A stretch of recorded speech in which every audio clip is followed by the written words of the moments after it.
नमस्कार मैत्रिणी, Komal's creation YouTube चॅनलवर मी कोमल आपलं अगदी मनापासून स्वागत करते. तर आपल्याला ना या साडीपासून कस्टमरचा अनारकली शिवायचा आहे, ते फुल घेऱ्यामध्ये. आणि त्यासाठी आहे ना मी क्रेपचा अस्तर वापरते. इथे क्रेपचा अस्तर वापरलेलं आहे. तर यासाठी मी फ्रंटचा भाग आपल्याला सुरुवातीला कट करून घ्यायचा आहे. तर आहे ना जेवढी कस्टमरची उंची आहे तेवढी, म्हणजे ब्लाऊजची जेवढी उंची लागते तेवढी इथं घेतलेली आहे. आणि चेस्टचा चौथा भाग प्लस 2 इंच मार्जिन आणि कमरेचा चौथा भाग प्लस 2 इंच मार्जिन असं घेतलेलं आहे. आणि शोल्डर आणि गळ्याचं मेजरमेंट टाकून घेतलेलं आहे. आता इथं आपल्याला फ्रंट आर्महोलचा शेप द्यायचा आहे, तर इथं मी फ्रंटचा शेप 1 इंचावरती देऊन घेते. आणि त्यानंतर काय करायचं आहे, हे बघा पाठीमागचा भाग काढून ठेवायचा आहे. आणि जो आपण फ्रंट शेप दिला आहे आर्महोलचा तो कट करून घ्यायचा आहे. आणि हे व्यवस्थित सेट करून घ्यायचं आहे. नंतर ज्यावेळेस आपण बॅकचा पार्ट काढतो ना त्यावेळेस व्यवस्थित सेट करून घ्यायचं आहे. आणि इथे ना आता फ्रंट गळा पाहिजे 7, तर मी नेहमी सांगत असते की व्ही शेपमध्ये टेप धरायचं, तर त्याच पद्धतीने धरलं आहे. आणि वरच्या गळ्याच्या तुलनेत खाली मी अर्धा इंच एक्स्ट्रा घेतलेलं आहे. आणि हे सरळ असं ड्रॉ करून घ्यायचं आहे. लाईन सरळ ड्रॉ करून घेते. पट्टीच्या साह्याने करत राहिलं म्हणजे शेप वगैरे व्यवस्थित येतात. हे बघा, हे कापड एवढं सहसं येत नाही, हे सारखं हलत राहतं. यासाठी याला सारखं सेट करावं लागतं. आणि जो पाहिजे तो शेप इथं देऊ शकता तुम्ही. आता इथं मी गोलच शेप घेते, तर इथं गोल शेप आपण कट करून घेतो आहे. सुरुवातीला जो आर्महोलचा शेप आहे तो कट करून घ्यायचा. आणि कापड हलतंय म्हणून यासाठी आपला हात जो रिकामा राहतो तो हात कपड्यावरती मांडून घ्यायचा, जेणेकरून हलणार नाही. आणि इथे तुम्ही पिनांचा सुद्धा वापर करू शकताय. आणि अशा पद्धतीनं हे कट करून झाले. मी गळा नंतर कट करणार आहे. आता राहिलेल्या कपड्यामध्ये काय करायचं, ज्या पद्धतीनं आपण आंब्रेला कट करतो त्याच पद्धतीनं अस्ताचा आंब्रेला घेरा कट करून घ्यायचा आहे. म्हणजे अस्तर आणि मेन कापड असते याचं सेमच. यासाठी 2 पदरी घडी ती व्यवस्थित सेट करून घ्यायची. त्याचे चारी कोपरे व्यवस्थित सेट करायचेत. आणि नंतर असे त्रिकोणी फोल्ड करायचे. हे बघा, अशा पद्धतीनं हे कापड सेट करायला जास्त वेळ जातो. तर व्यवस्थित सेट आहे की नाही याची खात्री करून घ्यायची आहे. आणि नंतरच मापे टाकायला चालू करायचेत. आता इथे मी कमरेचा चौथा भाग घेते.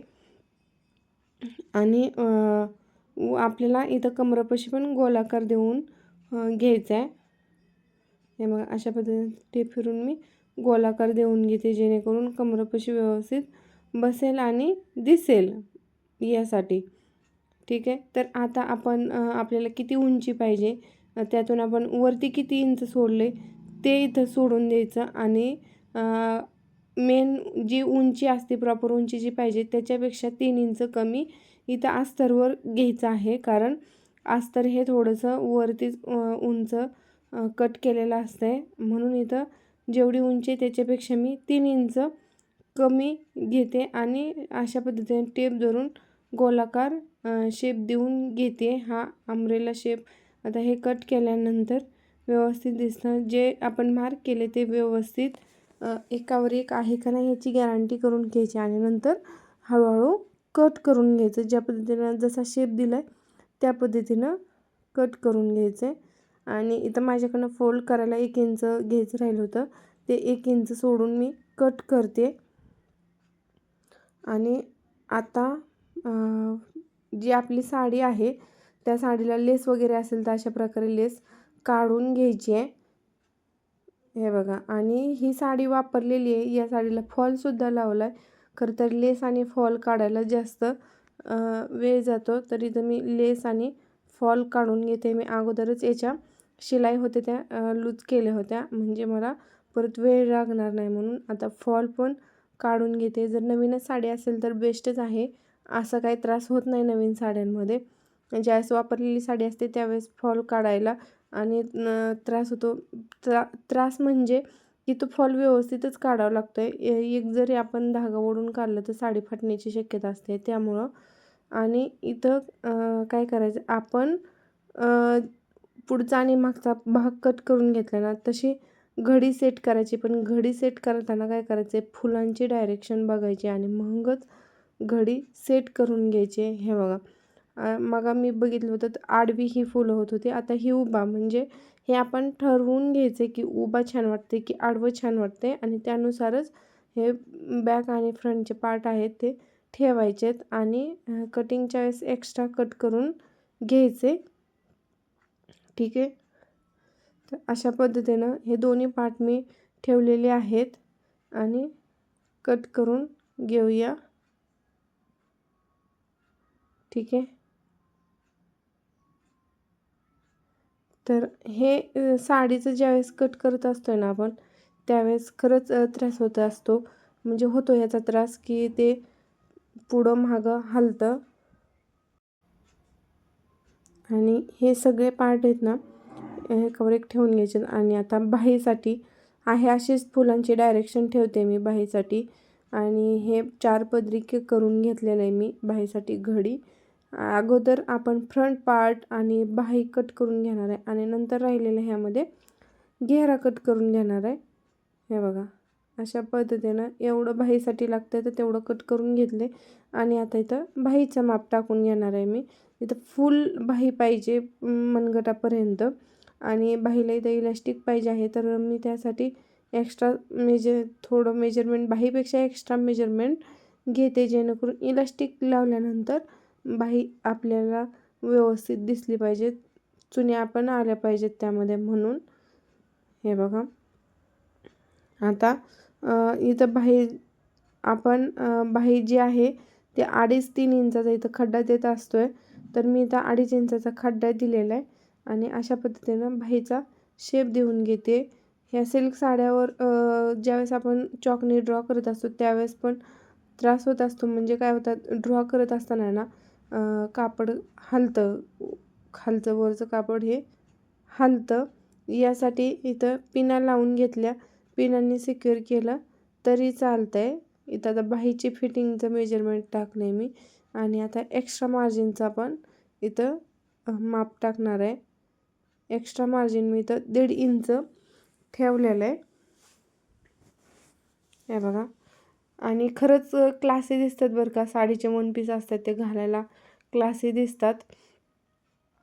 साडी जर घालून होत नसेल ना तर बेस्ट ऑप्शन आहे की त्यापासून तुम्ही 1 पीस छान प्रकारे शिवू शकता आणि रेग्युलर यूजला खरंच बेस्ट ऑप्शन आहे तो. आणि बाहीचा असं मार्जिन एक्स्ट्रा मार्जिन घेऊन आपण बाही कट करून घेऊया. हे बघा अशा प्रकारे बाहीचा आकार देऊन आपण बाही कट करून घेतली आहे. आता राहिलेल्या कपड्यांमध्ये आपल्याला घेरा कट करायचा आहे. त्यासाठी घडी व्यवस्थित 4 पदरी घालून ते माप बसते का नाही हे चेक करून घ्यायचं. कारण जनरली काय होत असतं, जी आपली हाईट असते आहे ना ते आपण 4 पदरी कापड करतो त्यावेळेस तिथे ॲडजस्ट होत नाही. तर ह्याची घडी ना ही ॲडजस्ट करायला, घडी टाकायला खूप वेळ जातो आणि व्यवस्थित सेट झाल्याशिवाय मार्किंग पण करायचं नाही आणि कटिंग पण करायचं नाही. हे बघा हे 4ही पदर साडी इतकी सुळसुळीत असते ना, हे 4ही पदर जुळवणं खूप अवघड असतं.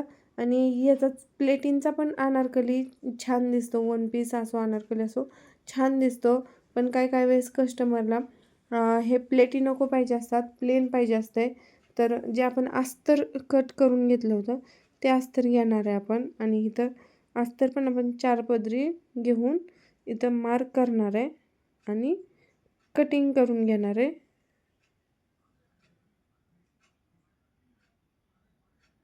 हे बघा अशा पद्धतीनं हे सेट आहे की नाही पिना लावून पण एकदा सिक्युअर करायचं.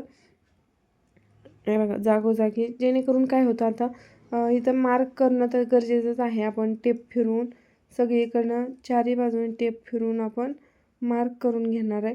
तर जिथपर्यंत उंची आपली बसते तिथपर्यंत आपण हा टेप व्यवस्थित धरणार आहे आणि तिथून पुढंच गोलाकार शेप देऊन आपण मार्क करून घेणार आहे.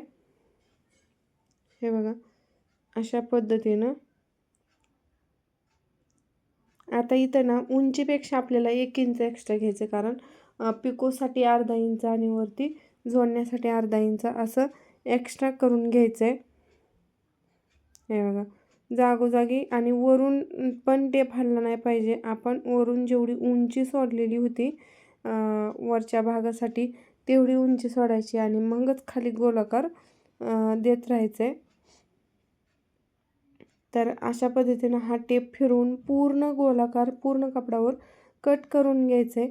आणि साडीपासून अनारकली जर तुम्हाला आणखीन प्रोफेशनल कटिंग आणि स्टिचिंग शिकायचं असेल आणि चॅनलवर नवीन असाल तर सबस्क्राईब करायला विसरू नका. आणि व्हिडिओ आवडला असेल तर लाईक शेअर नक्की करा.